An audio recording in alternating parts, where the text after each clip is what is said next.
for various reasons. So that would be more of the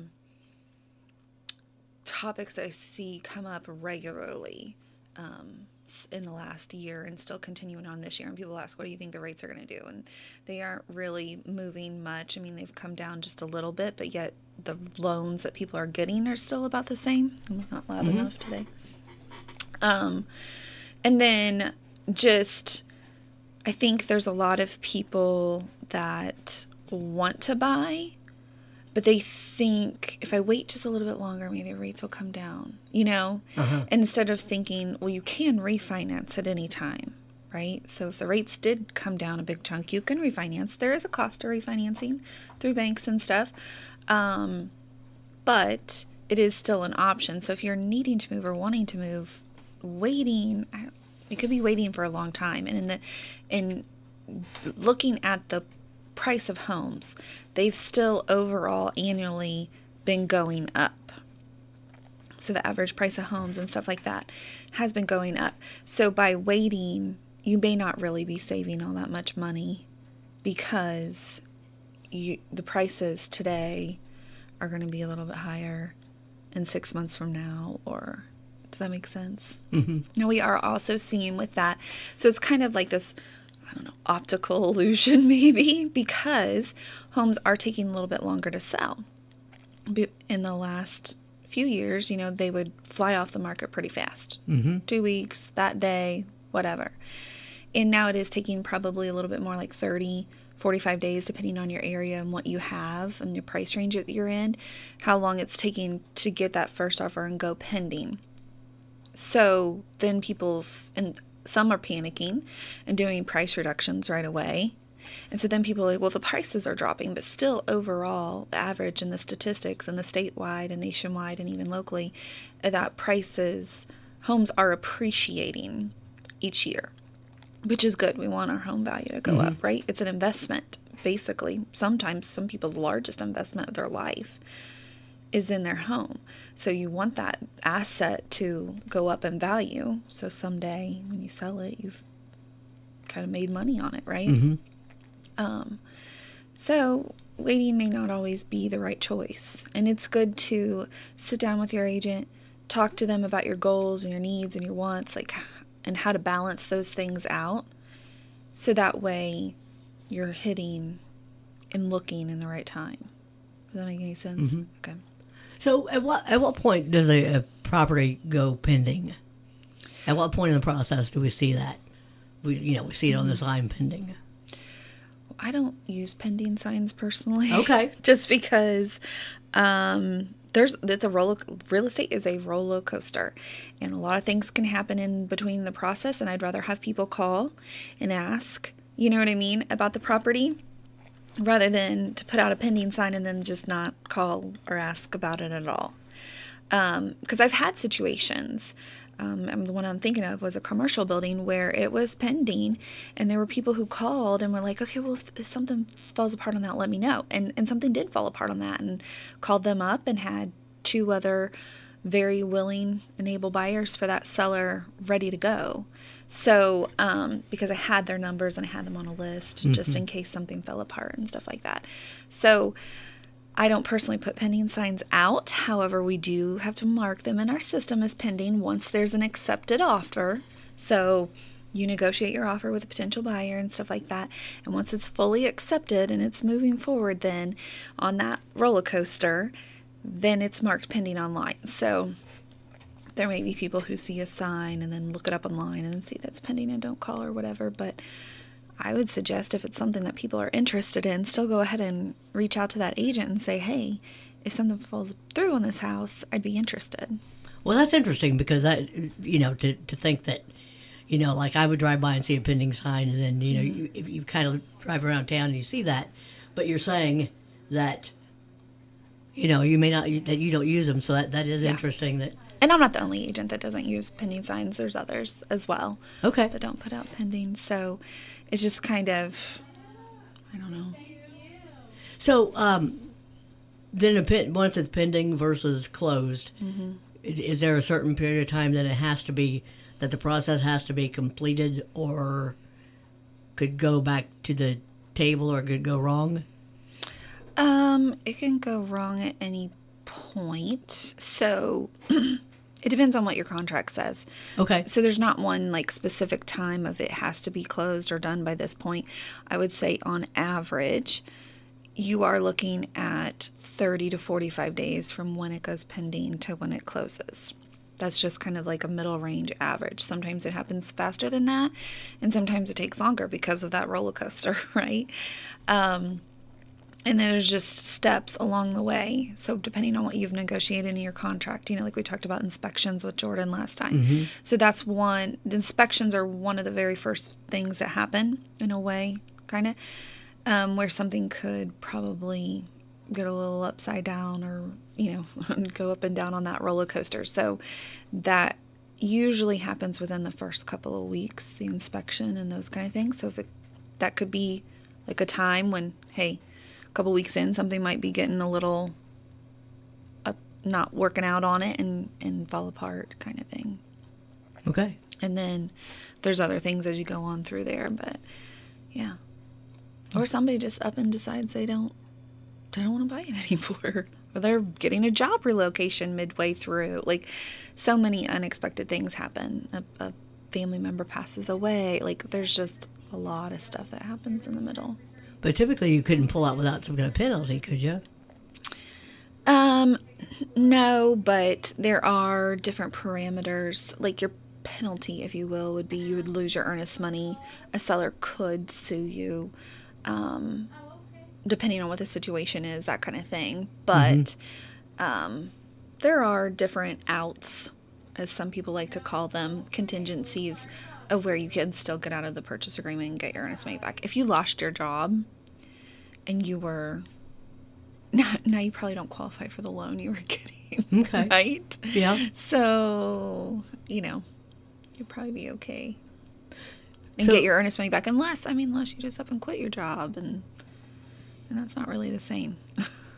Well, now that being said, where you talk about financials change, there are some programs that are available to help in that matter, aren't they? What are those called? The ones where there's no down payment? Oh, yeah. If you Some qualify? of the different loan types, FHA and USDA, and more of your government-backed loan programs. Yeah.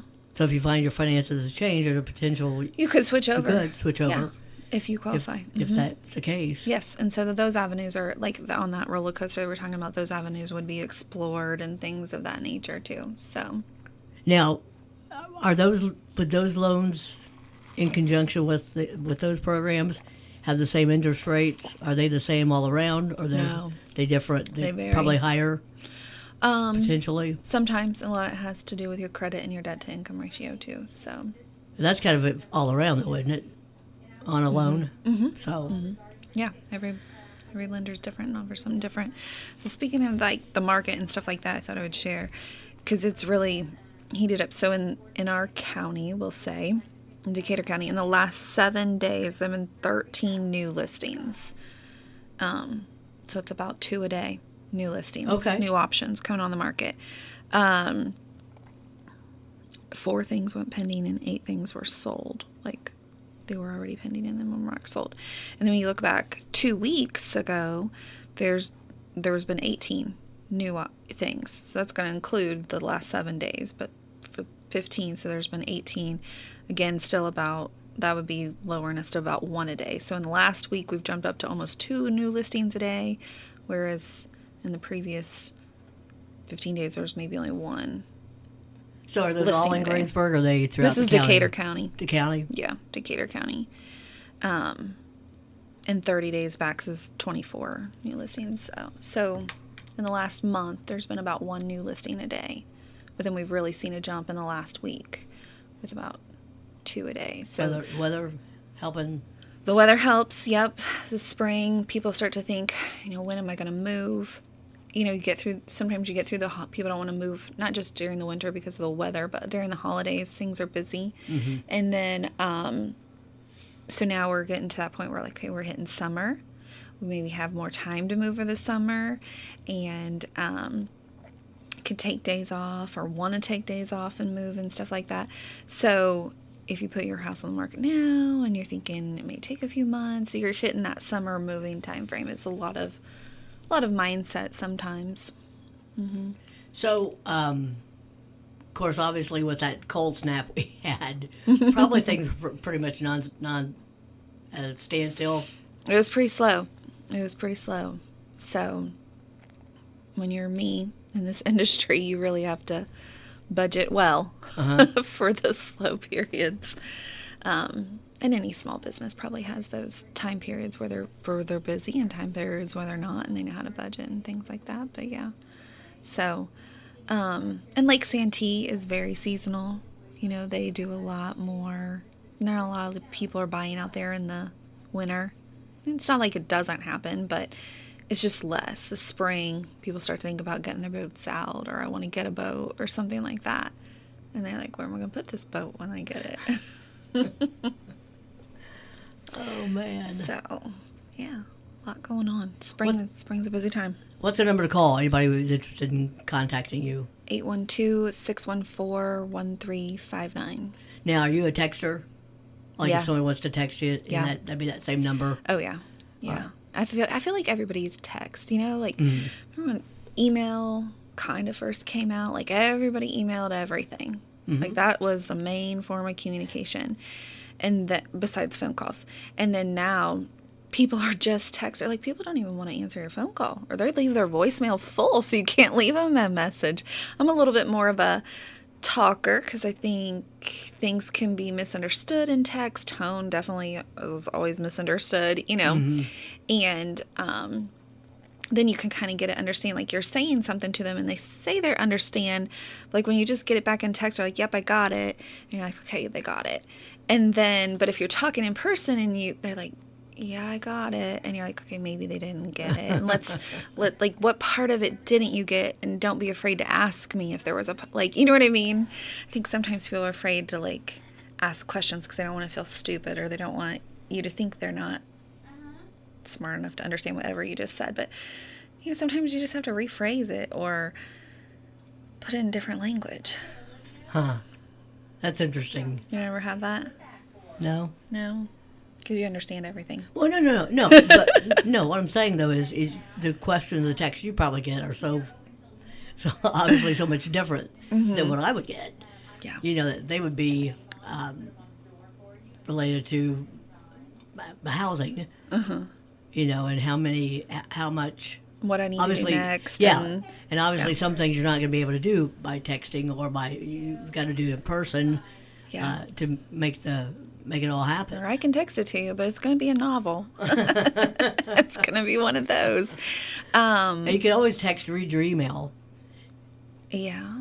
Emails always can get, it seems like emails get lost so easily for me.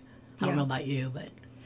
I check my email a million times a day. Oh, and I even check my spam. Like some people don't even I always check my spam because stuff gets in there that I need, and just making sure. But I feel like a lot less people use email than they did before. And so if you text me this morning within a couple of hours, like of the day, just because of business and personal and all that, your text is now not even visible. When you open your text and you've got all your different like threads. Too far back. You're too far, but I'm scrolling a lot ways to get back to your text. So, I just feel like everybody uses text. That's the get lost theory again there. Mm-hmm. So any changes that you've had to face with like with your real estate license, anything going on with processes for a realtor? Yeah, in July we talked about it a little bit. The state changed how our requirements and stuff like that. So now buyer's agency agreements are required prior to going looking at a property or a house or any property, any real estate property, not just a house, but a lot of times we'll lump things into houses. So you have to talk to your agent and talk about that buyer's agency and understand what that means and how they get paid and who's paying and things like that. So that is required now prior to even going and looking at a house. And there's still a lot of people, I get people who are like, okay, now I have to sign this thing with you, right? And so they've heard about it or talked about it and know. And then other times people, it's totally new to them. They're like, I've never done this before, or, well, I have bought all these houses over the years and never done anything like this. And so they're a little bit more standoffish to it. Because it is a signed contract. And so some people want to, like, that's where buyer consultations have really ramped up. Okay. Since July. Sitting down and talking about all these things prior to, like, in the past, people that call you up and they're like, I just want to go see this house. And so you're at the house and you're trying to somewhat explain those things during the tour, I would say, for the most part. But since this new change, it's not like we've never had buyer's agency agreements before. They've always been available, not widely used. But since that change, buyer consultations are a little bit more, I think, beneficial and important for a buyer. So you can kind of talk about a bunch of stuff and how that representation and everything works, and you're not at the house. It's great if we can meet prior to and really discuss and talk about all that stuff. So then at what point do you need to sign a contract? Is that to... Before you look at a house? Mm-hmm. Yep. Yeah. So, everybody's got to do it. Okay. Yeah, I can see where that would raise questions, just thinking on... Yeah, do I want to be locked into you? You know what I mean? You're signing a contract with somebody, and if you don't really know that agent, or you haven't had this buyer consultation to know what they're like or anything like that, that's probably where some of the hesitation occurs. Like, I don't know that I want to sign a contract with you. So that's signing a contract with you to show me that house or any house? Depends on how you list it out, how you write it. Now, who writes that? Well, we write them, You but do? obviously it's a conversation and negotiation between you and your buyer. Yeah. Okay. So That went into effect in July. it did, and it's been okay. I haven't had anybody get really angry with me over it, Well, that's good. but lots of questions, which is okay. I'm fine, because I'm like to be open and upfront with people so that they know what they're doing, getting into, and how I operate, and will work for them and things like that. So that's changed. So now we mentioned interest rate, but not any potential figures earlier. What's the latest that you've heard as far as like anybody interest rate they're getting? Have you heard from buyers? They're still around 7. About 7. Mm-hmm. The state put out some information just earlier this week and said, that while interest rates have ticked down a little bit, they're still seeing 7s as what buyers are getting. So that could be due to all the variety of factors, But maybe we'll have a lender come on here soon in the next month or two and kind of talk about those and where they've been. Because it's probably been a little... that'd be good. About a year since we've had a lender in, right? Yeah, it was sometime last year. So because if you look in terms of how much would it have to drop in order to make an impact? I mean, are we talking? When we start talking about it, if you're going to sign for a 30-year mortgage, and initially, and if you're trying to wait for a lesser percentage, and probably not going to go down. How was it back in whatever? Where we were seeing like 3s, 2.5, 4. Yeah. I can't see it going down to that again here real soon. I don't have a crystal ball. If I did, I'm thinking of, there was a Facebook group and it was like, what do you have in your like realtor's bag of stuff and you keep in your car? And everybody's talking about like hammers, zip tie, like all these things that might make us look like we're serial killers or whatever. And I was like, I know. I was like, magic wands, please. Just boop. Fix it all. But yeah, so I'll reach out to someone and we'll get someone in and they can kind of talk about the things that they've seen in the interest rate and stuff like that. And if they hear any other rumblings, I mean, they know kind of when a lot of it's tied to what the federal government has for the rate, and so whenever they put it out or change it, that's when it changes. But have you heard anybody start talking yet about being uncertain about whether they want to do it right now? Just mainly sellers who want to move because of Not knowing what's going to happen. yeah, they want to move because they either need more space or less space or a different location or something like that. But then they have a 3.5% interest rate, and like, Oh yeah, you and want what leaving that for like a 7 is kind of hard to swallow, and I understand that. but you can refinance, like you said. Of course, there's a cost to that, but if there's enough. But if the rate's different enough, then it's worth it. So you mentioned one other time when you were in here also too, which was fascinating. That was one payment. If you make one more One extra payment, a year, it would what does take that off- do? Take off several years off your loan. So it's another way to save money, if you will. If you're thinking like overall long term. So if I get this, I have a 3.5% interest rate for 30 years, and you just pay it, right? Whatever the normal balance is, how much interest you pay over time on your loan. And then I don't say I'm looking at getting a 7% interest rate. Well, it's going to cost a lot more, right? On that same price and 30-year term. But you can really reduce that amount by just paying a little extra. One extra payment a year can take off I think 5 years off of your loan. So you think 5 years of interest and stuff like that too. Now obviously that's going to vary based on where you're at, but striving to pay a little extra each month or once a year is a great tool to use. Yeah, that's pretty amazing, really, when you think about that. Yeah, because I don't What know they of can any do. loans that have a prepayment penalty on them, like where if you pay it off early, there's a penalty. I don't see those at all anymore, so they've been long gone.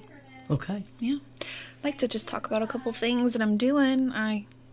Doing some different things this year, which is fun. Things that I've wanted to do, but then maybe couldn't or didn't, or I don't know. I tend to be an overthinker. So Okay, overthink them for I'm a with long you on time. that. So overthink it, and can I do this, or will it be a flop? Those kind of things. So this year I'm just going for them, whether there's a bunch of people or no people or whatever. Uh-oh. So it's been fun. So one of the first things I did this year, I was at the branch a few weeks back and just paid for drinks for most half the day. That was so fun. Uh-huh. It was so fun. And if I had to do it again, I would do some things a little bit differently than what I had overthought it and planned it out to be. But it was such a good for the soul day, because you ran it. Some people were just not having a good day or good week or good month for whatever reason. I got several hugs. It was amazing. If I could do that again, I will. Oh, it's amazing what one gesture When you can like do that will stuff do. like that. Yeah. So hopefully some of those people were able to pay it forward, or it just made their day better or something like that. But I'm also doing some little micro events. So the next one coming up is April 14th, I think it is. Micro event. That's what is that a new fancy term, right? Micro event. So it's not like this big, huge event, but it's a little one at our office, or a little something. At your office. Yeah, so it is the 14th. Of what month? April. April 14th. So headshots. So if people need updated professional photos, or if they don't have one at all and they need one, it's on me. So I'm paying for them. I've hired Milestones Photography, and she's going to be there and just doing headshots for people. I do need people to register for that, though, so that we know and can kind of plan out how many people we have and stuff. Well, that's awesome. Yeah, it'll be fun. Do you need a new headshot for Probably, the yeah. radio? Probably. Well, come. Have everybody in the office sign Yeah, up. it's funny. I mean, you take pictures and this and that, but I don't have an official headshot. You don't? No. No. There's a big joke amongst realtors, because you'll get a headshot when you first enter the business, and then you might be young and bright and happy looking, and then you get into this and you look like you've been drugged through the ringer or something. Yeah, well, because Cat in water. I don't look and think like I did 42 years ago when I started. No, well, sign up and come. You can do it. You can use it for your YouTube thing. Yeah. Yeah, so headshots. Something that people need. You need them updated. There's a lot of people who just kind of take selfies or whatever, but it's so nice to be able to let someone else that's a professional photographer take it for you, right? Yeah. And get the right lighting and all that kind of stuff. So that's something I'm offering. What time? It's gonna be after work, so people can get off work and then come over. It's gonna start at 6, and then, like I said, we need people to register. So, like based on those registrations, if we were to get a lot, then I can let her know that we might need some extra time and blocked off for this. Or also, like, everybody's not gonna get their picture taken at 6 o'clock, right? Right. It's gonna be one at a time, get in line, kind of thing. And if they're so right now, I have probably 10 to 15 people signed up. So as we get more people, I can reach out to everyone and be like, okay, this is how many people we have. Is there a particular, maybe like put people in 15-minute chunks, things like that. So people aren't just standing there waiting around. Now, if they want to stand there and waiting around, they're welcome to. Well, if you're serving refreshments. Oh, yeah, I'm going to have some of that. I've got some people that I'm going to put together some goodie bags for people to take home. Some just little like swag That's bag cool, type yeah. things. I'll have some mirrors out, and I don't have hairbrushes because I don't know what everybody uses, but people need to freshen up Yeah. after work. I was thinking about the hairbrush. The hairbrush, yeah. So that is the next thing I'm doing. We just finished on Tuesday of this week our first quarterly open house. So that's something we started last year. Was it last year or the year before? Might have been the year before, midway through the year before. Our office does the quarterly open houses. And is that your office or no? that is no, that's not that's at the houses. So Okay. once a quarter, we all try to have an open house on the same day so we can kind of cross promote, gets a little extra exposure for those sellers because we're talking about it a bunch leading up to it, posting all those houses. So we had 5 on for Tuesday, and it was great. I got to meet 4 different people that came through mine. It was a new listing, so people that I haven't met before, that got to see the house and stuff like that. So what type of house was it? What kind of the one 2-bedroom, 3-bedroom, one 1-bedroom? that I was at was a 4-bedroom, 4-bedroom. and it had been remodeled, and they did a wonderful job. It's out on 20 West. It is actually listed by Jenny Hamilton in our office. Okay. Because I didn't have any of my listings that wanted to be in it for various reasons. Okay. That time. But so I set at one of hers for her, and that's kind of what we do with the office. So if you don't have a listing or you don't have somebody that wants to be in it for whatever reason, the timing's not right for them, if other people have listings, then we can sit at those for them. And so gives people an opportunity to come and take a look just without having to kind of set an appointment. This house had been completely like gutted and redone. The neighbors came over, so they were telling me what it was like before and just how different it is now. Like, this house is really spectacular.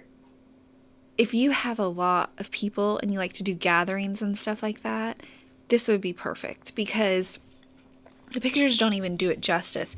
You walk in and it is so massive, the space, the living room, dining room, kitchen, they're all kind of open to each other. And it's huge, huge. And until you're in there and really kind of looking around and thinking about it, like, yeah, like they have it staged a little bit. So there's a table in there, with like a 6-person table. But when you really start looking at that table, like, so small for the space that's available. And it's a 6-person table, so it's not really small or dinky, but like you could probably put a 10-person table in there. And the couch, there's a little L-shaped couch there, but I'm like, you could get another couch and some recliners or one of those big L sectionals. Everybody likes those big L sectionals and stuff. The kitchen had an 8-foot countertop. And it looked like an island. It was 8. It said in the listing it was 8 feet. I didn't get my tape measure out and measured it. I trusted that they did that when they wrote that in the listing. But it looked small because the kitchen was so big, and it had a walk-in pantry.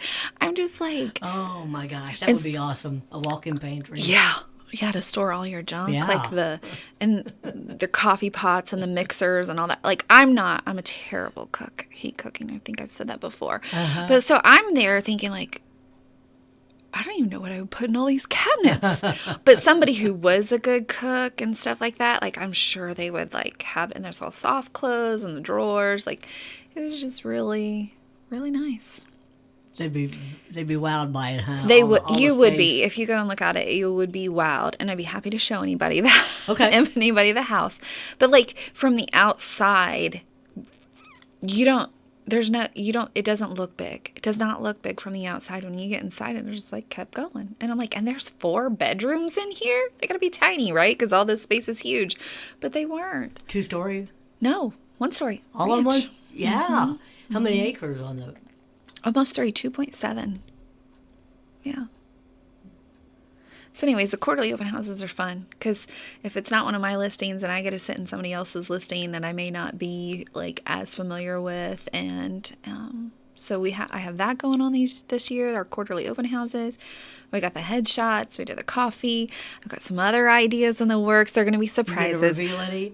Yeah, I will, but not yet. Yes, I will, but not yet. This is like the person who post on Facebook the vague status and just like, don't ask me questions. You know what I mean? Oh, just one teaser. Oh. Is it? You thinking about something in May? I am announcing something in May, yes. So I will actually, let me look at the calendar. When am I going to be in here? I can give you a teaser and mention it in here when I'm in here in May. Well, you're coming back in April, though. You can't do it in April? Well, you're messing up my plan that I've overthought already. I already overthought this plan. Oh, sorry about that. So I always go too far, don't I? it's okay. We'll see. Things could change. Maybe I'll mention it in April. Maybe I'll give a little hint or something in April. All right, May. But May. May will work. Yeah. I think it'll be fun. Or it won't, and it'll be a flop. And Is it'll it just be something me new? excited about it. Yeah. A new micro event. You like that word. Can Yeah. you use that word now? Yeah. Micro event. Yeah, I'm trying to think of, Wendy's micro. These micro. Maybe be like, what, microwave? Is that how she cooks? Yeah, you could brand it Wendy's micro events. Yeah. So like your Bloomin' Market that you've got coming up, that would not probably be a micro event. That's more of like an event. Mm-hmm. It's a big thing, right? Mm-hmm. You got how many vendors? I'm not sure the latest on that. I'm putting you on the spot. Yeah, I don't know. But the it's latest in on the that. Knights of Columbus, But so it's you've got room for a continues lot. to grow, yeah. Yeah, yeah. So that is a bigger thing, Mm-hmm. an all-day kind of thing, a bigger event. The headshots being an evening, you know what I mean? 1 hour, 2 hours, micro events. But now, what if you had, okay, say for example, something like that, you had 500 people. Would that turn it into an event? I think so. Okay. I think so. Just That's a lot of asking. people. So if we had 500 headshots, Yeah, you'd be there all night. yeah, Christina might be like, okay, I quit. No, I'm kidding. Yeah, I doubt she would but- do that. But we might have to, if we had that many people sign up, that would definitely be where we would have to like, okay, maybe pick another date, right? Do multiple dates and stuff. So like if that were to happen, that would be great. Probably not going to happen. Right, but I just But- wondered if that was would turn it into an event instead of a Yeah. micro event. Sure. I mean, there's no rules. You can just make. there's no specified rules anywhere on this. But in As my oppo- book, I As would opposed say- to buying a house or selling a house, there are specified rules. yes. So, the clarification there. Wendy Blake with Wendy's Walkthrough Real Estate Program. Anything else we need to cover this morning? I think that about covers it. Thank All you. right. Looking forward to your announcement in April. And Peer pressure you're here. you'll be bringing back a financial person here one of these days, and we can talk. Yeah.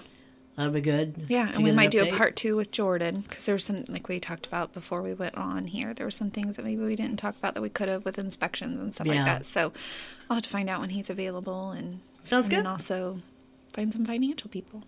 All right. Wendy Blake, thank you. It is 9:47 WTRE.